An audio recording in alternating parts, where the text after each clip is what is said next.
अस्सलाम वालेकुम। अबरार रशीद आपकी खिदमत में हाजिर है और मेरी आपसे रिक्वेस्ट है कि अगर अभी तक आपने मेरे चैनल को सब्सक्राइब नहीं किया तो इसे सब्सक्राइब कर लें और जो बेल आइकन या घंटी का बटन है उसको प्रेस कर दें।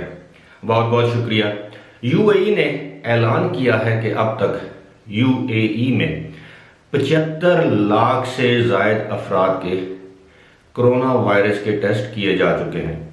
ये कोई मामूली तादाद नहीं है। ख़ास तौर पर अगर देखा जाए तो लगभग यूएई की जो कुल आबादी है एक्सपैट्स को यानी गैर मुल्कियों को मिलाकर वो तकरीबन 98 लाख से 1 करोड़ के करीब ये आबादी बनती है।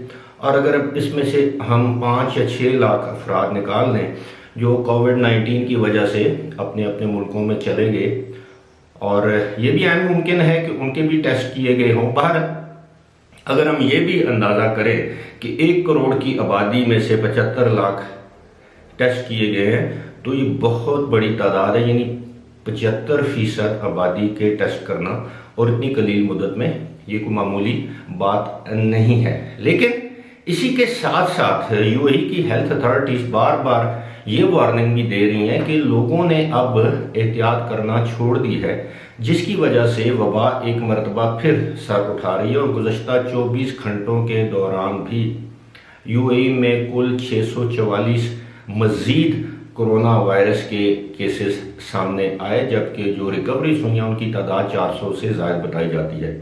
इसी दौरान एक शख्स की मौत भी वाक़ हुई। यहाँ पर मैं ये वाज़ेह करता चलूँ कि यूएई के कवानीन के मुताबिक जो भी शख्स जिस शख्स की भी कोरोना वायरस से हलाकत होती है उसकी नेशनैलिटी या उसकी शनाख्त जाहिर नहीं की जाती, और ना ही अगर वो गैर मुल्की है तो ऐसे शख्स की लाश उसके मुल्क या उसके लवाहिकीन के हवाले की जाती है, बल्कि उसकी तदफीन यूएई के अंदर ही की जाती है। तो अब तक यूएई में जो कोरोना वायरस से मुतासरा अफराद की तादाद है वो है 75,800 के करीब, और इसके नतीजे में जो होने वाली अमवात है उनकी तादाद है 391।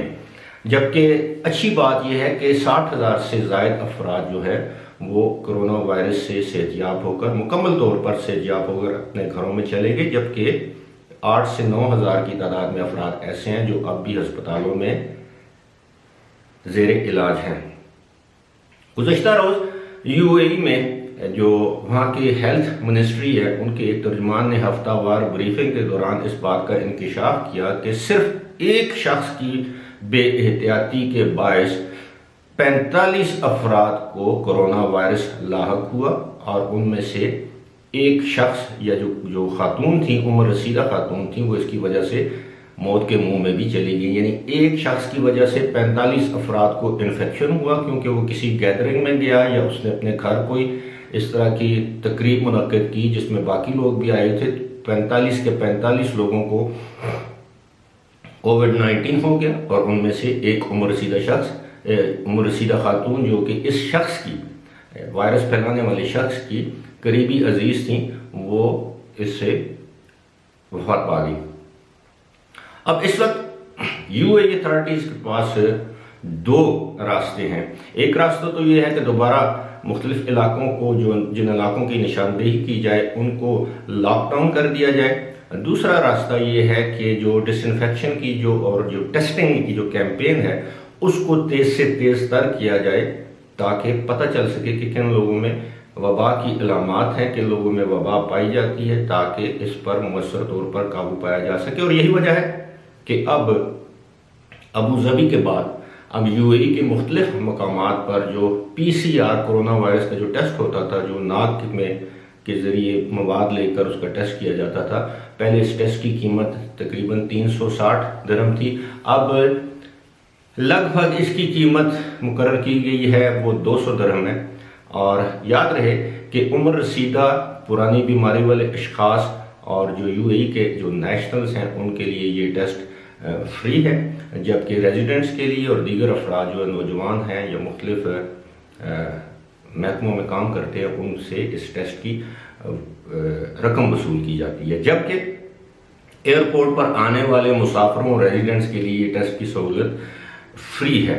अब सूरत हाल ये है कि अगर यही सूरत हाल यानी वायरस के जो केसेस हैं इनमें इजाफा इसी तरह रहा और ये दिन ब दिन बढ़ता गया। अभी तक तो ये है कि किसी दिन 500 केसेस का इजाफा होता है, किसी दिन 600 और किसी दिन 700 तक भी इजाफा चला जाता है। ये केसेस की मैं बात कर रहा हूँ यूएई के अंदर।